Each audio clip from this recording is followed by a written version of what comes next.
Hello and welcome everyone. तो इस video के अंदर हम एक इन्वेस्टमेंट स्ट्रैटेजी कोड करने वाले हैं। तो सबसे पहले स्ट्रैटेजी का ओवरव्यू देख लेते हैं। तो ये स्ट्रैटेजी है और ये स्ट्रैटेजी की परफॉर्मेंस है। तो यहाँ पे हमारे सिग्नल्स रहेंगे। ओके, तो ये this strategy is based on volatility. तो हम वॉलेटिलिटी को यूज़ करेंगे और हम इन्वेस्टमेंट के लिए स्टॉक्स को कैच करेंगे। क्योंकि हम इन्वेस्टमेंट करने वाले हैं तो हम मंथली टाइम फ्रेम यूज़ करेंगे।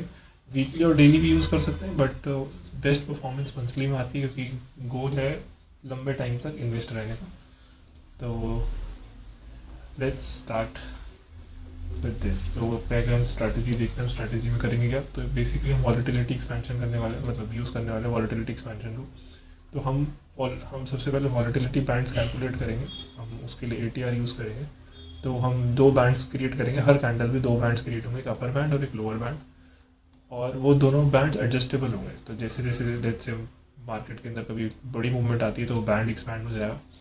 तो ये बैंड पूरे एडजस्टेबल होंगे दोनों साइड। तो जब भी प्राइस जो होगा, जब भी प्राइस अपर बैंड के ऊपर निकल जाएगा तो हम कंसिडर करेंगे कि वॉलेटिलिटी एक्सपैंड हो गई है और हम बाय कर लेंगे।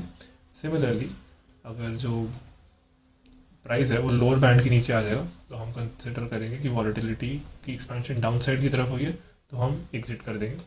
तो अब इसको एक बार कोड करते हैं पाइन स्क्रिप्ट में। ओके, सो यहाँ पे हम एक न्यू पाइन स्क्रिप्ट क्रिएट करेंगे। Okay, so let's code it. तो सबसे पहले हम वर्जन डिफाइन करेंगे विच विल बी वर्जन 5। हम इसको नाम देंगे स्ट्रैटेजी और let's name it my volatility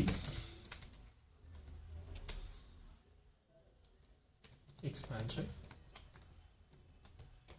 strategy. ठीक है, हम इसका ओवरले ट्रू सेट करेंगे क्योंकि हमको सब कुछ चार्ट के ऊपर चाहिए। ठीक है, ओके। इसके बाद हम सबसे पहले लेंथ डिफाइन करेंगे, जिस लेंथ में हमको वॉलेटिलिटी को कैलकुलेट करना है। So let's say length will be, ये चेंज कर सकते हैं। लेट्स से मैं सिर्फ कैंडल, ओके, सो मैंने लेंथ लिया 2। तो बेसिकली 2 कैंडल्स को चेक करेगा, तो 2 कैंडल की वॉलेटिलिटी को ये चेक करेगा। यहाँ पे कुछ भी वैल्यू कर सकते हैं, मतलब हम एडजस्ट करेंगे और इसका रिटर्न्स में डिफरेंस देखेंगे। So let's call it length.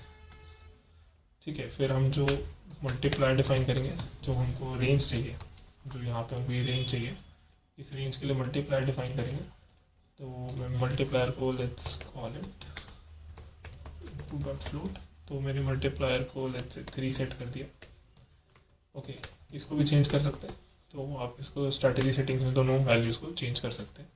And let's add one more step, ताकि इसकी वैल्यू, हमको मल्टीप्लायर की वैल्यू ज़्यादा नहीं चेंज करनी।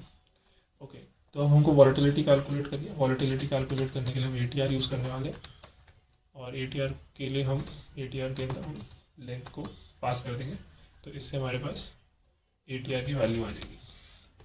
Okay, just a second, it is at the rate. Okay, इसका हम अपर बैंड डिफाइन करेंगे। हमारा अपर बैंड होगा जो भी हाई लो, HL2 का मतलब है हाई प्लस लो, मतलब हाई और लो का average, and multiplied by ATR। तो इससे हमारे पास अपर बैंड आ जाएगा। सिमिलरली हमारे पास लोअर बैंड आ जाएगा। हम लोअर बैंड के लिए HL2 minus multiplied by ATR। ठीक है, तो इससे हमारे पास दोनों अपर बैंड और लोअर बैंड की वैल्यूज आ जाएगी। अब हमको चेक करना है, we have to check whether price is above or below the volatility zone। ठीक है, तो इसके लिए सबसे पहले हमको इनकी वैल्यूज़ को स्टोर करना पड़ेगा, क्योंकि हर कैंडल पे अपडेट हुआ तो हमको एक बार इनकी जो प्रीवियस कैंडल पे वैल्यू होगी तो हम पहले उसको एक बार स्टोर कर लेंगे। तो उसके लिए हम डिफाइन करेंगे फाइनल। तो मैं 2 वेरिएबल्स डिफाइन कर रहा हूँ, इनिशियली नॉट अवेलेबल, क्योंकि हमको ये वैल्यूज़ चाहिए, क्योंकि हर कैंडल पे जब वॉलेटिलिटी चेंज होगी तो हमको उनको स्टोर करना पड़ेगा to calculate our entry. Okay, तो यहाँ पे मेरे पास फाइनल अपर आ गया, फाइनल लोअर आ गया। ठीक है, तो ये बेसिकली करेंगे क्या, this 2 values, this will keep value from the last bar, तो जो भी लास्ट बार के अंदर वॉलेटिलिटी की वैल्यूज़ होंगी, अपर एंड लोअर बैंड की वैल्यूज़ होंगी, ये दोनों वेरिएबल्स उसको होल्ड कर लेंगे। उसके बाद हमको ट्रेंड को डिफाइन करना है, तो हम एक बार ट्रेंड को डिफाइन कर देंगे, राइट, क्योंकि this will tracks active dynamic threshold. तो बेसिकली हम अगर अपर बैंड के ऊपर है तो हम ट्रेंड कहेंगे पॉजिटिव है, एंड लोअर बैंड के नीचे है तो हम कहेंगे ट्रेंड नेगेटिव है। ओके, तो हमको डायरेक्शन भी देनी पड़ेगी उसको। लेट्स गिव डायरेक्शन -1, तो लेट्स से 1, तो हमने करंट ट्रेंड जो भी होगा, हमने करंट ट्रेंड को बाय डिफ़ॉल्ट हम बुलिश सेट कर देते हैं। तो अगर हमारी डायरेक्शन 1 है तो उसका मतलब है कि ट्रेंड बुलिश है, एंड -1 है तो उसका मतलब है कि हमारी जो ट्रेंड है वो बियरिश है। ओके, तो ये हम क्यों कर रहे हैं, क्योंकि हम ये वैल्यूज़ यूज़ करेंगे जब हमको एंट्री लेनी होगी। तो अब हम अपर एंड लोअर बैंड की एडजस्टमेंट्स चेक कर लेते हैं। ओके, तो बेसिकली हम दोनों बैंड्स की एडजस्टमेंट करेंगे ताकि दोनों बैंड्स एक्सपैंड और कॉन्ट्रैक्ट हों जैसे जैसे हमारी कैंडल्स का साइज वेरी करेगा। तो इसमें हम एक बार फाइनल अपर को डिफाइन करते हैं। ओके, तो फाइनल अपर हमारा, लेट्स से अगर हमारा जो close of the previous candle is greater than the final upper of the last candle, और final upper is not available. तो ये उस केस में जब हमारे पास फाइनल अपर अवेलेबल ही नहीं हो, तो उस केस में हम अपर बैंड सेट कर देंगे, नहीं तो हम मैथ डॉट में, एक मिनट आई एक्सप्लेन। तो यहाँ पे हम upper band and final upper 1। Okay, तो हम अभी ये हम इससे कर क्या रहे हैं, हम बेसिकली बैंड्स को स्मूथ आउट कर रहे हैं।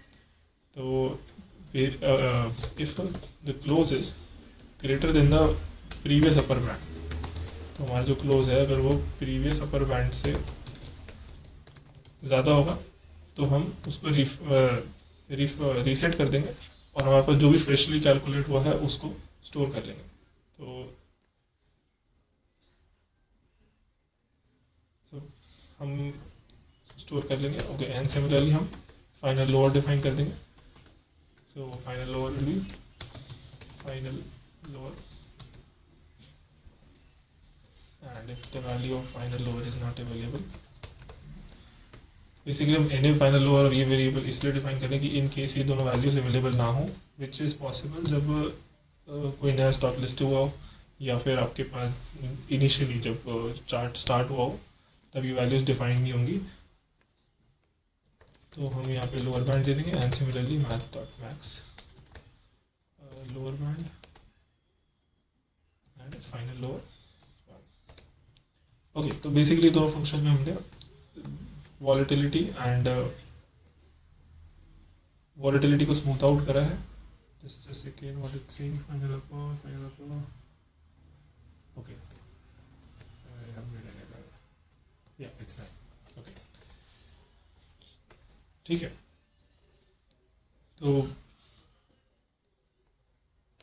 ओके, तो बेसिकली जो हम ऊपर कर रहे हैं इसको हम एक टर्म देते हैं, इसको कहते हैं रैचेटिंग इफेक्ट, विच मीन्स जो हमारे बैंड्स हैं वो मार्केट की डायरेक्शन के अंदर ही एडजस्ट हो। सो रैचेटिंग इफेक्ट क्या होता है, basically bands will adjust in direction of market. Okay, तो अब हम यहाँ से अपने ट्रेंड को क्लासीफाई कर लेंगे। तो लेट्स से अगर ट्रेंड अवेलेबल ही नहीं है, okay, so there is no trend, like जब चार्ट स्टार्ट हुआ तो हम ट्रेंड को बाय डिफ़ॉल्ट सेट कर देंगे फाइनल लोअर पे। तो this will be the very first bar. तो जो वेरी फर्स्ट बार है हमने वहाँ पे जो हमने ट्रेंड है हमने उसको सेट कर दिया, ट्रेंड की वैल्यू को to be equal to the value of final lower. Okay, else वाले केस में इफ हमारा ट्रेंड जो है दैट इज बुलिश, जो हमने यहाँ पे डिफाइन करा था that one is bullish. So if trend is bullish and it is equal to final upper and our close is greater than final upper recent one, तो हमारा जो ट्रेंड है, जो हमारा लास्ट ट्रेंड है और वो फाइनल अपर के बराबर है, तो जो एंड उसी के साथ साथ जो हमारा क्लोज है वो फाइनल अपर के ऊपर है, तब मैं डायरेक्शन जो है, जो मैं यहाँ पे डायरेक्शन डिफाइन कर रहा हूँ, इस डायरेक्शन को सेट कर दूंगा 1। ओके, एंड इसी में दूसरा केस आ जाएगा एल्स हियर, जो हमारा ट्रेंड है it is equal to the final lower. तो जो हमारा ट्रेंड है वो बियरिश है and the close is less than final lower, तो उस केस के अंदर मैं डायरेक्शन को सेट कर दूंगा टू बी बियरिश। ओके, तो ये जो हमने निकाला ये हमने प्रीवियस बार पे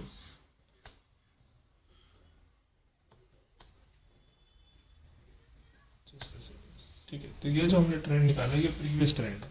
तो जो हमारा करंट ट्रेंड होगा, जैसे मार्केट वॉलेटिलिटी बैंड को क्रॉस करेगी तो जो हमारा करंट ट्रेंड होगा वो चेंज हो जाएगा। तो इसके लिए मैं जो भी यहाँ से ट्रेंड आया होगा, जैसे ट्रेंड आया बियरिश तो मैं उसको बुलिश कर दूंगा, और जो बुलिश आया तो मैं उसको चेंज कर दूंगा। तो मैं यहाँ पे वही लॉजिक लिख रहा हूँ कि if the trend is bullish तो हम उसको फाइनल लोअर कर देंगे, एल्स हम उसको फाइनल अपर कर देंगे। ठीक है, तो हमने यहाँ पे ट्रेंड भी चेंज कर दिया। अब हम यहाँ पे एग्जीक्यूशन लॉजिक को डिफाइन कर देंगे, तो हमारे पास आ जाएगी एक लॉन्ग कंडीशन आ जाएगी। तो हमारी जो लॉन्ग कंडीशन होगी कि जो हमारा क्रॉस ओवर है विच विल भी जो क्लोज है वो ट्रेंड के ऊपर निकल जाए, एंड सिमिलरली हमारी जो एग्जिट कंडीशन होगी जो हमारा क्लोज है वो ट्रेंड के नीचे निकल जाएगा। ठीक है, क्रॉस अंडर ओके। ठीक है, तो अब हम बस एंट्री ले लेंगे लॉन्ग कंडीशन। अगर लॉन्ग कंडीशन ट्रू है तो स्ट्रैटेजी डॉट एंट्री हम यहाँ पे लॉन्ग करेंगे and strategy dot, and if हमारी एग्जिट कंडीशन ट्रू है अगर हमारी, तो हम strategy dot close and long को हम क्लोज कर लेंगे। ठीक है, तो इसको एक बार ऐड करते हैं चार्ट पे।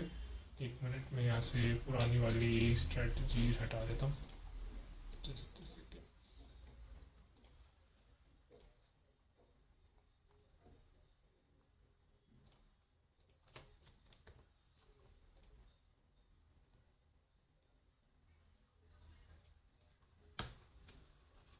ठीक है,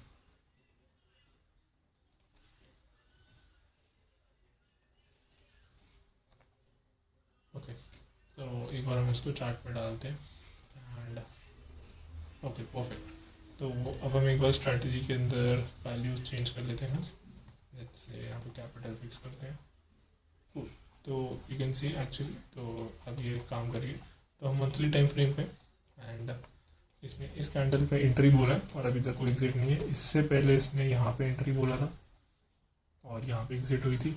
सिमिलरली उससे पहले अगर आप जाओगे तो यहाँ पे एंट्री है, यहाँ पे एग्जिट। तो ये अलग अलग स्टॉक्स पे है, तो जब भी एंट्री आएगी ऑल्सो क्योंकि मंथली टाइम फ्रेम है तो आपके पास एम्पल अमाउंट ऑफ टाइम होगा एंट्री लेने का आफ्टर द सिग्नल। तो एक बार इसको ज़रा चेक कर लेते हैं। So let's just check.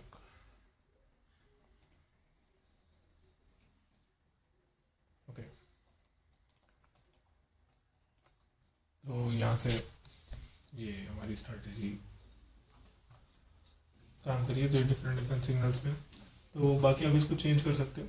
यहाँ पे हमने सारी वैल्यूज डिफाइन करी है, जो भी इनपुट से आप लेंथ को कम कर सकते हो, ज़्यादा कर सकते हो, एंड बेस्ड ऑन दैट वो वहाँ पे परफॉर्मेंस शो कर देगा। मल्टीप्लाई वो कम कर सकते हो, जो हमने स्टेप डिफाइन करा था, तो ये उस वजह से सिर्फ 0.1 से ऊपर नीचे हो रही है। तो you can do that and you can check the results and return. So you can see profitability ratio, total rate etcetera, and आपको इसका कोड जो है वो नीचे डिस्क्रिप्शन में मिल जाएगा। And this is the strategy.